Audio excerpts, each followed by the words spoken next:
Nous sommes aujourd'hui le 3 novembre 2021, il est 19h en France. Je suis David et je suis ravi de vous présenter une conférence à un sujet. Ah, voilà, donc ça, en plus, ça tourne à côté. Un sujet donc qui est cher à mon cœur puisqu'il parle de marketing. En fait, il rentre, à mon sens, dans la partie la plus intellectuelle du marketing et la moins technique, pourtant un de ses aspects les plus importants, quel que soit le marketing que l'on met en place, mais évidemment en particulier pour un marketing digital. Et cette stratégie que je vais présenter, je ne l'ai pas inventée, elle est basée sur un modèle très utilisé, notamment sur des techniques de growth hacking, donc de piratage de croissance qui permettent d'augmenter la croissance de son entreprise lorsque l'on met en place une entreprise en ligne. Et lorsque l'on crée une entreprise en ligne, alors on a plusieurs options, évidemment. Et juste pour faire un tour des options qu'on a à nous, on pourrait créer un e-commerce, on pourrait créer un site pour vendre ses services, ou on pourrait encore créer un site qui pourrait proposer un outil, un software, un outil téléchargeable avec un abonnement. On pourrait faire aussi de l'affiliation. Il y a énormément de possibilités en réalité lorsque l'on crée sa marque sur Internet et qu'on veut créer un business, entreprendre sur Internet, différentes options s'offrent à nous. Autre point important, aujourd'hui, de nombreux commerçants, petites et moyennes entreprises, souhaitent probablement de se digitaliser. Et là encore, lorsque l'on a toute sa vie une clientèle, par exemple on est coiffeur, on a une autre clientèle, notre petite boutique et qu'aujourd'hui on va avoir une présence sur Internet, eh bien il faut savoir définir quelle image on va utiliser, quel combat on va mener, quel contenu on va diffuser pour parler à notre clientèle ou aux personnes qui sont susceptibles de faire partie de notre clientèle. Donc cette conférence s'adresse à ces deux catégories. Un, des gens qui veulent créer une entreprise en ligne. Deux, des gens qui ont déjà une entreprise réelle ou physique qui veulent se digitaliser. Et quel que soit le business que l'on fait, avant tout, on va chercher à devenir identifiable. Identifiable, ça signifie que on veut parler à une audience qui saura dire je le reconnais et je me reconnais dans ce qu'il propose. C'est à ça que sert une stratégie de marque. Elle est très théorique, elle se fait en amont du projet, elle évolue en cours de route sans aucun problème, mais elle a un point de départ en amont du projet pour parler aux bonnes personnes. On ne veut pas plaire à tout le monde. Des fois, je parle à des entrepreneurs qui essayent d'être le plus généraliste possible pour viser le public le plus large possible, partant d'une supposition qui dit, ben, si je vise beaucoup de monde, ben, j'ai plus de chances d'avoir plus de clients. La réflexion pourrait se tenir, en réalité, elle est fausse. Si on essaye de parler à tout le monde, on ne parle à personne. Si on essaye de parler uniquement à une catégorie de personnes, on sait comment leur parler, quoi leur raconter, quoi leur montrer et comment faire en sorte qu'ils adhèrent à ce que l'on propose. Ok. Et pour faire ça, eh bien, on va établir un plan. Un plan donc en 6 questions, 6 étapes que l'on va répertorier. Et ces 6 étapes, la première d'entre elles, c'est de définir ses valeurs. Je crée mon entreprise. Quelles valeurs je veux que cette entreprise défende? Typiquement, on peut se poser des questions sur soi-même. En général, on est motivé par quelque chose. Qu'est-ce qui nous a poussé à créer cette marque ou ce site ou cette boutique? Si c'est par exemple une boutique de sport et que ce qui nous a poussé, c'est que bah justement, j'étais pas très sportif avant, je me suis moi-même mis au sport et j'ai évolué là-dedans, ça m'a beaucoup plu, ça m'a apporté énormément de bien au niveau santé, au niveau mental. Bah, ça, c'est une raison qui pourrait constituer une première valeur. Pour quelle cause la marque s'implique? Quel manquement souhaites-tu combler? Donc, si je poursuis dans la voie d'une boutique de sport, je pourrais, combler les manquements de matériel, par exemple, sur un sport en particulier qui est mal représenté auprès de mon public, s'il est en France, auprès de mon public, parce que c'est pas un sport qui est très pratiqué en France. Donc quel manquement je souhaite combler, qu'est-ce qui rend ma marque unique, et en définissant des points et en jetant ces points-là sur un papier, on commence à dessiner ces valeurs. On a récemment mis en ligne le nouveau site d'e-commerce Academy. Et c'est pour cette raison d'ailleurs que j'ai mis en place cette conférence, parce qu'elle est directement liée à ce site. Quand on a repensé, ceux qui connaissaient le site avant savent qu'il était absolument différent, apporter aussi un message complètement différent. Ici, on a un message qui parle de entreprendre, c'est prendre contrôle de votre avenir, de votre puissance financière. Notre rôle est d'être un soutien à toutes les étapes de votre projet numérique. Donc ça, c'est le message qu'on met en avant, façonner votre success story 2.0. Et bien, lorsqu'on a commencé à réfléchir à comment on veut faire ce nouveau site, la première chose qu'on a fait, eh bien, c'est de se poser ces questions. Et le résultat, c'est répertorié ici dans les valeurs, ou encore dans des documents que j'ai après transmis aux différents programmeurs et aux différentes personnes, infographistes, etc., qui m'ont aidé et collaboré sur ce site-là. Par exemple, les valeurs, changer de vie, accessibilité de l'entrepreneuriat, autonomie financière, fun, collaboratif et proximité, ambition, réussite, accomplissement de soi, mentoring et coaching. Voilà toutes les valeurs que j'essaye de véhiculer, que nous essayons ici avec l'équipe de véhiculer sur e-commerce Academy. C'était ma première étape. Ok, je retourne sur la présentation. Vous, de votre côté, si vous montez votre business ou si vous souhaitez vous digitaliser, c'est ici que ça se passe. Première étape, définir ses valeurs. Jusque-là, est-ce que j'ai perdu personne? Est-ce que tout le monde me suit? Est-ce que c'est clair pour tout le monde? Vous pouvez réagir sur les espaces de commentaires et de chat. J'en ai un peu de partout, du coup, Facebook, YouTube et Vimeo, mais c'est pas grave. J'essaye de regarder un petit peu. Donc, posez vos questions, n'hésitez pas à intervenir. Bien. Deuxième étape. Alors, je vais aussi illustrer, excusez-moi, les valeurs par différents exemples de marques que l'on connaît, des marques connues. Alors, souvent, quand on parle de marques connues, on se dit c'est pas à notre portée, elles sont trop grandes pour nous. Mais on peut prendre exemple sur leur méthodologie et l'appliquer à notre échelle, il n'y a aucun problème. Et si les marques connues utilisent ces méthodologies-là, c'est que forcément c'est bon à toutes les échelles. Apple, le logo que vous voyez ici, c'est le logo d'Apple. Sa valeur, qui est ici citée par Steve Jobs, nous avons décidé de rendre hommage à ceux qui pensent autrement et qui font avancer le monde dans lequel nous vivons. Ce thème reflète l'âme de notre entreprise. Penser différemment. Apple a été le premier à proposer un smartphone. On pense différemment. Lorsqu'on on jouait au Snake sur un téléphone à touche, Apple a dit, tiens, on sort quelque chose qui ne ressemble à rien de ce qui a été connu. Pensez différemment. Les heureux propriétaires d'un iPhone ne disent pas j'ai un smartphone. Ils disent j'ai un iPhone. Je suis différent. Pourtant, c'est un smartphone qui est aujourd'hui, en termes de possibilités, tout à fait équivalent à de nombreux autres smartphones sur le marché. Mais on est différent. Et cette image est très très bien véhiculée dans tout ce qui est communication, marketing de Apple, et derrière est très bien ressenti par son audience qui, en général, je ne sais pas si parmi vous il y a des gens qui sont fans d'Apple, mais en général sont très fidèles à la marque. Et non pas seulement le téléphone, aussi l'ordinateur ou la télé ou d'autres appareils connectés qui sont dans la sphère de Apple.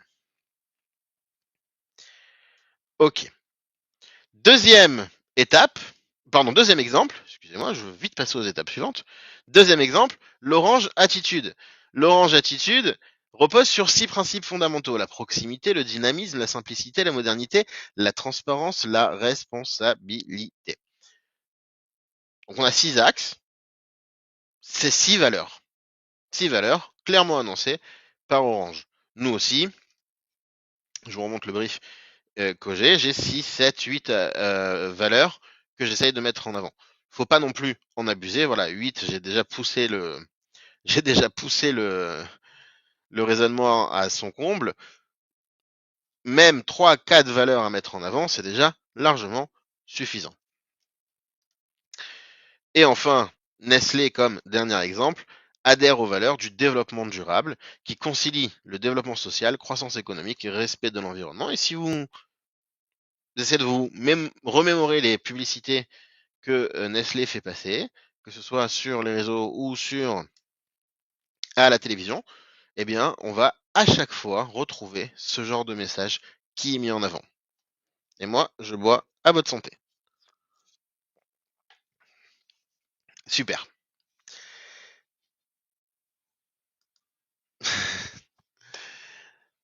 Deuxième étape, on a défini nos valeurs. Qu'est-ce que l'on va faire maintenant? Eh bien, on va définir un ennemi à combattre.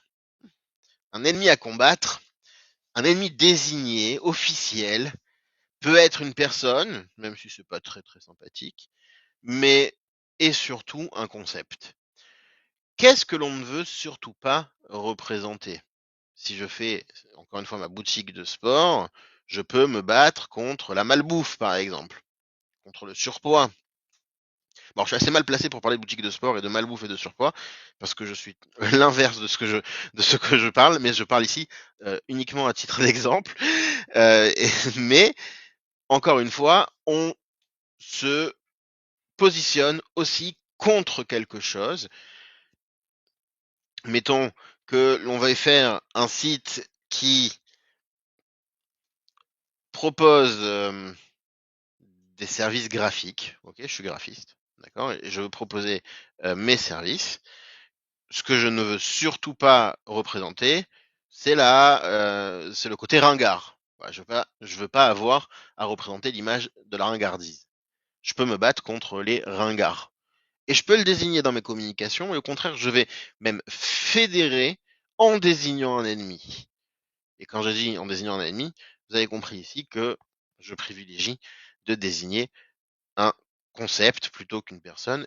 Et en revanche, évidemment, ne pas désigner un groupe de personnes, à moins que ce soit un groupe de personnes communément détestées, comme par exemple les dirigeants totalitaires, ok, qui sont contre la liberté d'expression. Bon, là, je peux les désigner, il n'y a pas de problème. Mais une ethnie, évidemment, non. À quelle idée ta marque s'oppose? Que n'aime pas ton audience cible? Ok. Dans le cas d'e-commerce academy, l'ennemi désigné, c'est l'échec, le manque de confiance en soi, l'insatisfaction financière, le non-accomplissement professionnel et la mauvaise éthique. Et dans notre site, dans nos communications, on va essayer de retrouver cet aspect-là entre prendre le contrôle de votre avenir, donc côté confiance, hein, il faut être confiant pour prendre le contrôle de son avenir, et nous, on est un soutien à toutes les étapes de votre projet numérique. Ok. Revenons à la présentation avec un exemple d'un site de rencontre qui s'appelle Bumble, qui, comme l'annonce ici, se bat contre la misogynie. Ce sont les femmes qui envoient le premier message, donnant ainsi un ton d'égalité la plus totale dès le début. Le ton d'égalité la plus totale. L'ennemi désigné, misogynie. Troisième élément qu'on va mettre en place, c'est la mission. Alors j'ai dit qu'il fallait le faire en début de projet. Je précise que si vous ne l'avez pas fait, bon, c'est pas très grave. Vous pouvez toujours maintenant le faire. Tout ce qu'on dit ici va intervenir sur ce que vous présentez dans votre site internet, mais aussi ce que vous présentez dans vos réseaux sociaux, ce que vous présentez lorsque vous parlez à des futurs clients, même en face à face. Donc c'est bon de le faire, même si vous ne l'avez pas fait dans le passé. Et puis après, vous rajusterez le tir sur ce qu'il y a en cours. Qu'est-ce que la marque fait concrètement pour changer les choses? Qu'est-ce qu'elle fait concrètement pour changer les choses? Dans le cas de Bumble, ses ennemis, c'est la misogynie. Sa mission, c'est aider à rétablir des relations égalitaires entre hommes et femmes. Ok. Dans le cas d'e-commerce academy, la mission est de conseiller les porteurs de projets, encourager l'entrepreneuriat, transmettre de la connaissance nécessaire pour atteindre l'autonomie financière. Qu'est-ce qu'on fait concrètement? Et même s'il s'agit parfois uniquement de notoriété, agir dans le cadre de son business pour sa cause va fédérer sa communauté à son projet. Je reprends ma boutique de sport. Si je décide de faire une newsletter qui, tous les jours, donne un menu sain pour la journée, un menu à manger sain pour la journée, donc ça n'a pas de rapport avec les articles de sport que je vends, il y a un rapport indirect puisque c'est ma mission, etc. Mais disons qu'il n'y a pas de rapport direct. Je donne un service gratuit, c'est une newsletter qui est gratuite, qui apporte de l'eau à mon moulin, qui rentre dans le cadre de mes valeurs. Ben voilà, même une de mes missions, c'est d'apporter cette newsletter-là. Pareil, au niveau des armes, donc j'ai compris qu'il fallait définir ma mission, j'ai compris qu'il fallait définir mes ennemis, ainsi que mes valeurs. Avec quoi je me bats? Avec quels moyens je vais défendre cette vision? Dans le cadre d'e-commerce academy, on a décidé de défendre cette vision, de soutenir l'entrepreneuriat, d'apporter des outils pour redonner la confiance aux gens grâce notamment à une communauté et à une stratégie de contenu très poussée. Si je reprends le site final, par exemple, je vais avoir un méga menu qui est relativement rare sur les sites internet, avec énormément de contenu dans lequel on peut se perdre pour répondre à des problématiques, des questions qu'on pourrait se poser. Comment trouver des fournisseurs européens, comment trouver des produits Unis Tendance avec Google Trends, etc., etc. Donc, dans la communauté, il y a un forum, évidemment pour les mêmes raisons. Tout cela a été fait en adéquation avec la vision et c'est une de nos armes. Une de nos armes, notamment donc le contenu écrit et vidéo, la communauté, l'équipe, la gratuité des services. Alors on a des services qui sont payants, mais on a énormément de services gratuits. Les collaborations avec des partenaires qui sont pour l'instant mis en avant dans le site, dans les formations, où on va mettre en avant des formations aussi de nos partenaires et pas seulement les nôtres. Jusqu'à cette refonte de site, notre positionnement, c'était surtout la vente de formation.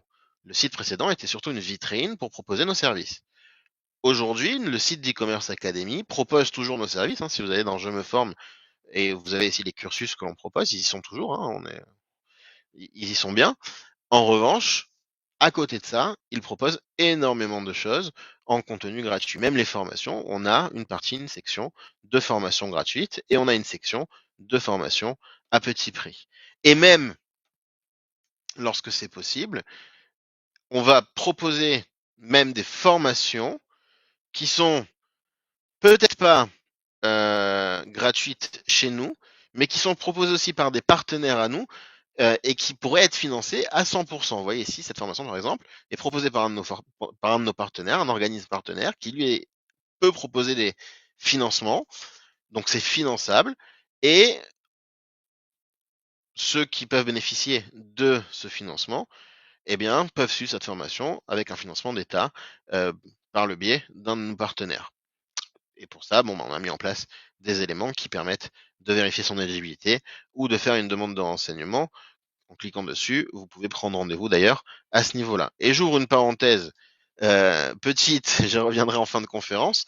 En ce moment, il y a 2 formations proposées par un de nos partenaires qui, même si on n'a pas de compte personnel de formation, même si on n'a pas d'argent dans les aides de financement d'État, et pour peu qu'on soit français et qu'on ouvre son compte CPF, normalement, eh bien, vous pouvez obtenir un financement au moins jusqu'à 1 000 € que l'État abonde, même si on n'a rien dans le compte. Donc, si on se dit j'ai rien, je peux pas le faire, sachez qu'il y a deux programmes de ce type-là, un sur WordPress sur la création de sites justement, et un autre sur la stratégie de emailing, stratégie digitale d'emailing, comment gérer son marketing grâce aux emails, qui sont accessibles à tous parce que dans le cadre de France Relance, l'État aide aux formations d'avenir et aux compétences d'avenir, notamment celles-ci. Donc si ça vous intéresse et que vous voulez en savoir plus et vérifier si vous y avez droit, prenez rendez-vous. Hein, je vous ai montré le cheminement. Vous pouvez aller sur Je me forme en haut dans le menu et hop, pas faire financer ma formation. Normalement, vous tombez sur la page dont je vous parle. Ok? Donc vous prenez rendez-vous et vous avancez. Bon, c'était pas tout à fait le but de ma conférence, mais je l'ai dit au passage, ça peut être utile à certains d'entre vous. Donc, nous on a choisi cela comme arme. Maintenant, d'autres peuvent choisir une killer fonctionnalité, ce que j'appelle une killer fonctionnalité, une fonctionnalité qui est unique, qui a une forte particularité, une expérience inégalée, un produit unique, une culture d'entreprise extrêmement forte, une stratégie de contenu, une communauté forte, etc. On va reprendre le cas de Bumble, où son arme numéro 1 va être une fonctionnalité unique. Et oui, des sites de rencontres, on en a plein. Mais lui, ce qu'il va proposer de particulier, c'est que c'est la femme qui doit faire le premier pas sur l'application pour entamer une discussion. Fonctionnalité unique, une killer fonctionnalité. Arme numéro 2, événement de social networking organisé entre femmes et proposé sur le site.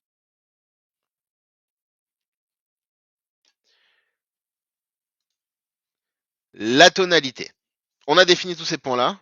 De là, on va définir comment on s'adresse à notre audience. Sur quel ton. Alors, évidemment, la langue, c'est en fonction de votre audience. Le ton qu'on emploie, c'est en fonction de votre positionnement. Et découle du reste. Donc petit à petit, on affine, on affine. Maintenant, on sait comment on va pouvoir parler. Si on s'adresse à un public jeune, on ne va pas parler de la même manière si on s'adresse à un public plus âgé, ou si on s'adresse plus particulièrement à des femmes, ou plus particulièrement à des hommes, ou encore spécifiquement à des médecins, ou plutôt à des entrepreneurs, comme c'est notre cas à nous.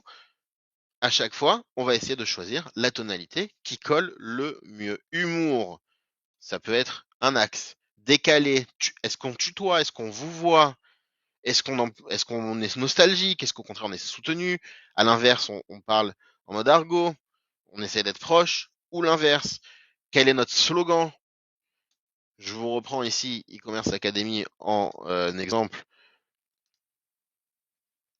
Au final, alors je vous reprends ce qui avait été en brief, hein, ce qui était à l'origine, avant même que le site existe, je savais pas encore à quoi ça allait ressembler. On a ici la tonalité, linguistique 100% français correct, non soutenu, fun proche de l'utilisateur, vouvoiement sur les utilisateurs nouveaux, donc sur le site, tutoiement, des rapprochements, c'est-à-dire que si j'envoie une newsletter ou que j'écris un article ou un post, eh bien on peut passer au tutoiement parce qu'on s'est rapproché de notre cible et que notre cible aime ce côté de proximité. Credo choc à définir, on l'a défini, je vais vous montrer après comment. Signe de ralliement, storytelling, on raconte des histoires. E-commerce Academy parle et questionne sa communauté régulièrement. E-commerce Academy fait figure d'autorité. Et finalement, sur le site, eh bien, on retrouve ça dans les styles textuels et sur les réseaux sociaux et autres. Comment faire connaître sa marque, son site et toucher au maximum de potentiel, c'est la question que toute entreprise se pose en permanence. On a un style accessible, sans être soutenu, mais sans être non plus de l'argot. Si je repasse sur l'accueil, hop, hein. Si je repasse sur l'accueil, on parle avec un petit peu d'humour, etc. Donc ça se retrouve là-dedans. Ok. Je poursuis. Hop. Nike, qui son slogan est Just Do It, juste fais-le, reconnaissable entre mille, qui a comme valeur le sport, l'excellence, la réussite. Bien, une photo très parlante, mais dans toutes ces communiqués, on va retrouver ce même état d'esprit très sportif, très jeune, des stars qui ont réussi dans le sport, etc. Et c'est possible de l'atteindre. Just do it. Voilà un exemple d'une grande marque. À partir de là, on peut maintenant passer à son apparence. Comment on fait pour définir son apparence? Eh bien, on choisit un style qui colle avec notre méthode de communication, qui colle avec nos valeurs, qui colle avec tout ce qu'on a dit précédemment. On essaye de se retrouver dans un style qui est déjà connu. Comme ça, on n'invente rien, surtout si on n'est pas graphiste ou qu'on n'a pas les moyens de s'entourer d'un graphiste qui nous propose des idées dans ce sens-là. Et pour ne pas inventer, on peut tout à fait chercher des idées, par exemple, sur des réseaux comme Pinterest. Si je tape ici style site, style site chic, par exemple, que je pourrais vouloir pour un site, je vais commencer. Ok. Les résultats de recherche sont pas super pertinents dans ce cas-là. Je vais rajouter, voilà, website. J'ai affiné un petit peu. Et là, tout d'un coup, ben, j'ai des propositions qui collent avec un côté chic. Je pourrais faire ça sur nature ou autre chose. Dans le cas d'e-commerce academy, on a décidé de viser un style urbain. Pourquoi urbain? Pour le côté transgressif, pour le côté entreprendre, c'est transgresser, c'est dépasser les normes.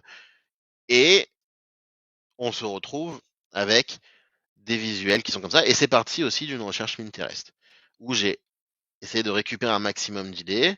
Alors pour le coup, j'ai une graphiste qui a très bien bossé, et je lui ai envoyé ces idées-là, récupérées de Pinterest. Elle les a condensées, et elle en a fait ça, agissait hors du cadre que vous voyez ici, la typographie. Donc quand on choisit un style, on choisit une typographie, quelles sont les polices d'écriture, quelle taille d'écriture, quels sont les types d'images qu'on va utiliser, quelles sont les couleurs qui vont être mises en avant.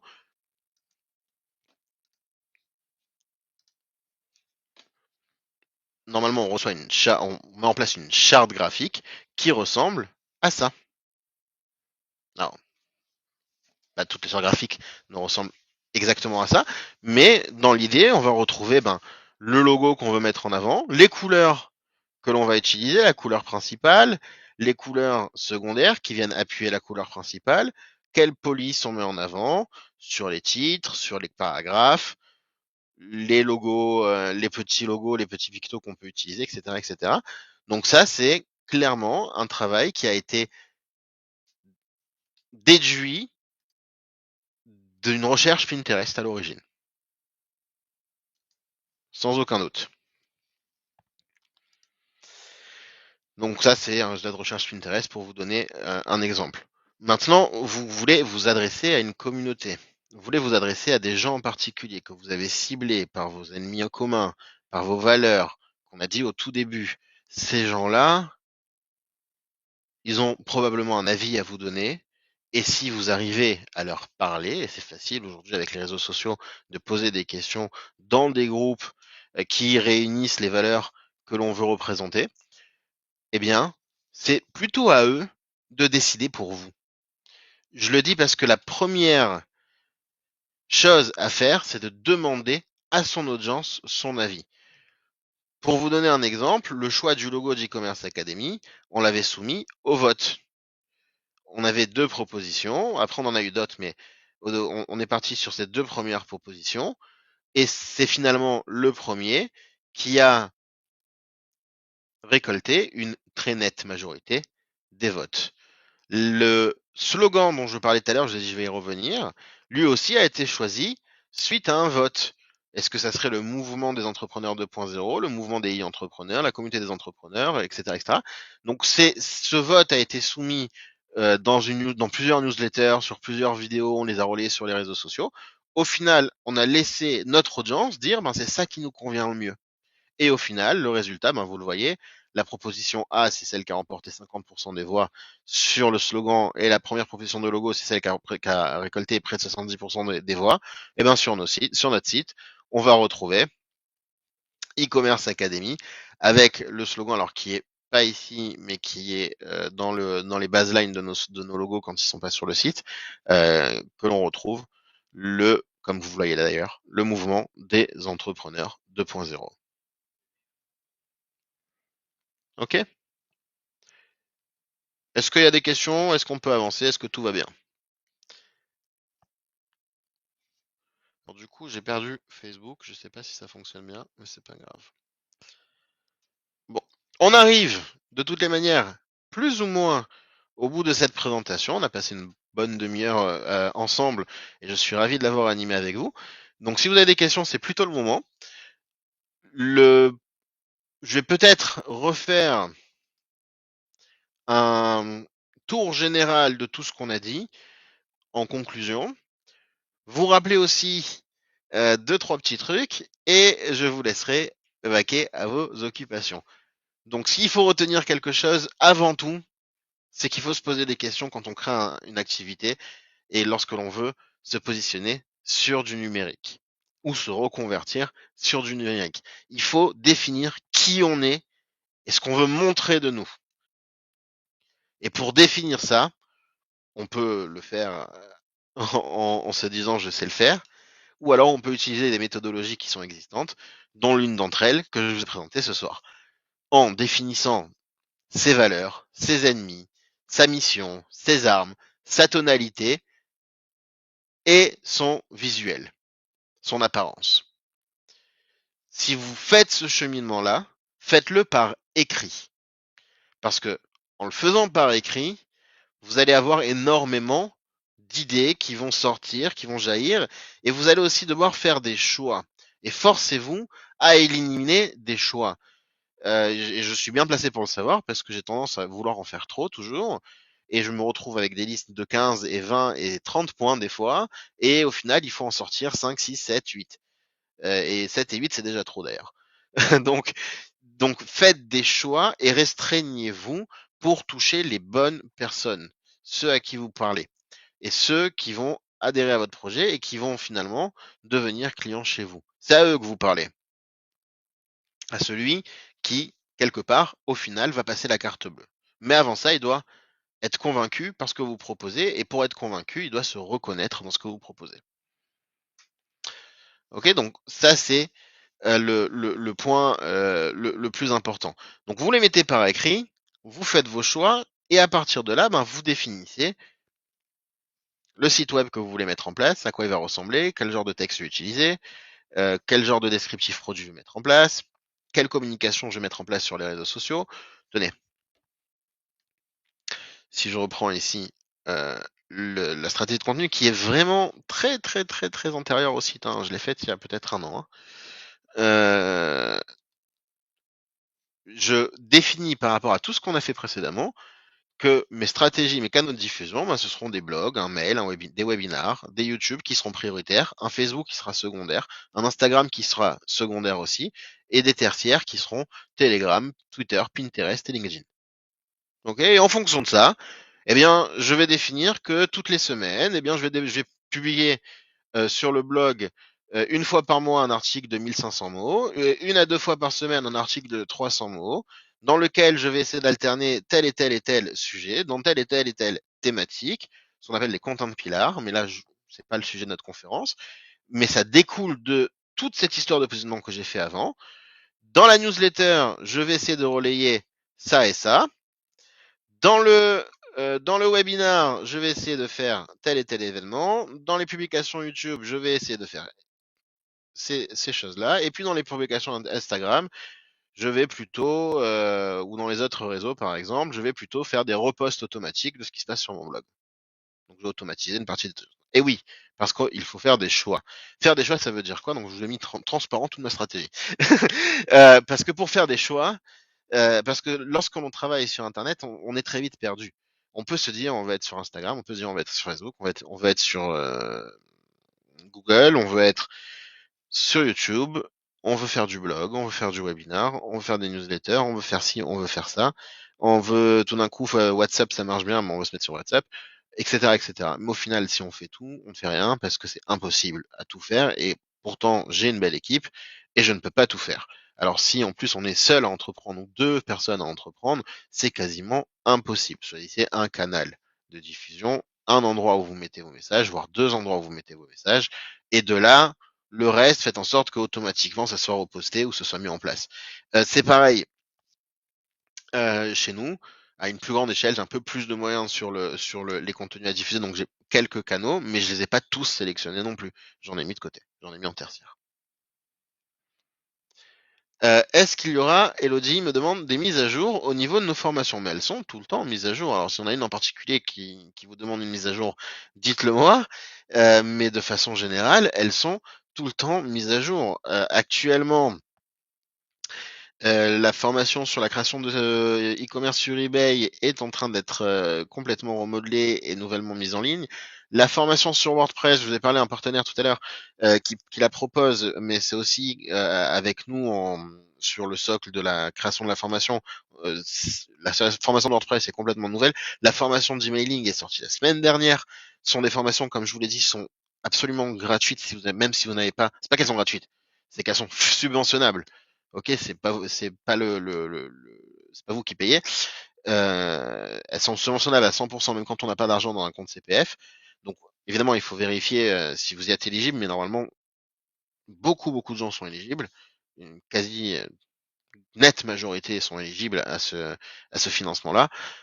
Donc tout ça, ce sont des formations actuelles. Facebook, stratégie digitale, Facebook et Instagram. Alors Instagram, la dernière mise à jour date d'il y a 3-4 mois. La formation sur Facebook, la dernière mise à jour date d'il y a une semaine, je crois. Une semaine où elle a été complètement refaite avec la nouvelle interface de Facebook. Enfin bref, on met continuellement nos formations à jour. Alors celle d'eBay est en cours de mise à jour. Et normalement, ce mois-ci, j'espère, ou le mois prochain, ce sera bon. Voilà. Ok. Si ça vous intéresse une des formations que j'ai citées et que vous souhaitez vérifier vos financements là-dessus, n'hésitez pas. Vous allez sur le site ou sur cette page. Je vous envoie le lien dans la chaîne YouTube, dans le webinar, dans Facebook que j'ai perdu, mais je retrouverai, je le mettrai après. Vous cliquez dessus, vous prenez rendez-vous. Vous verrez si vous y avez droit avec un conseiller.